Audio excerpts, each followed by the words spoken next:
Our second type is decomposition reaction या वियोजन अभिक्रिया। वियोजन अभिक्रिया में क्या होता है, एक सिंगल सब्सटेंस जो है दो या दो से अधिक पदार्थों में टूट जाता है और नए पदार्थ का निर्माण करता है, यानी single substance make more products called decomposition reaction, यानी कि one substance convert into more products.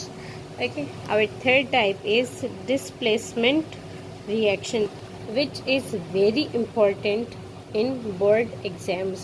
Displacement reaction को विस्थापन अभिक्रिया कहते हैं। इसका सबसे अच्छा उदाहरण हम देख सकते हैं जिंक की कॉपर सल्फेट के साथ रिएक्शन, जहां पर जिंक जो है कॉपर को रिप्लेस कर देता है, क्योंकि जिंक ज़्यादा क्रियाशील या मोर रिएक्टिव एलिमेंट्स हैं एज कम्पेयर टू कॉपर।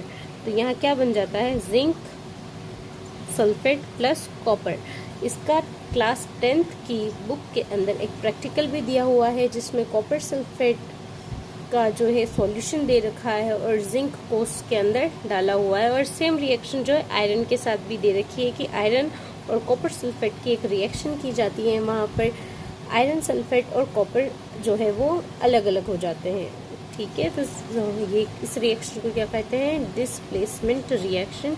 इसमें क्या होता है, एलिमेंट्स का क्या हो जाता है, रिप्लेसमेंट हो जाता है। किसके द्वारा, लेस रिएक्टिव एलिमेंट्स का मोर रिएक्टिव एलिमेंट्स के द्वारा रिप्लेसमेंट हो जाता है। Here we are fourth reaction is double displacement reaction, यानी द्विविस्थापन अभिक्रिया। इसका हम उदाहरण देखते हैं। जब सोडियम सल्फेट को बेरिलियम क्लोराइड के साथ रिएक्ट किया जाता है तो बेरिलियम सल्फेट और सोडियम क्लोराइड का निर्माण होता है। इस रिएक्शन में एक वाइट पेप्टाइड या सफ़ेद अवक्षेप बनता है जो बेरिलियम सल्फेट का होता है। ये भारी होता है, इसलिए उस सॉल्यूशन में नीचे बैठ जाता है और सोडियम क्लोराइड जो है वो विलयन में घुल जाता है।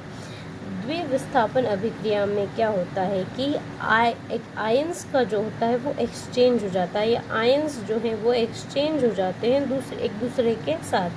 तो इस अभिक्रिया को कहते हैं डबल डिस्प्लेसमेंट रिएक्शन, यानी कि exchange of ions called double displacement reaction. और ये पूरा जो है टाइप्स ऑफ केमिकल रिएक्शंस हैं।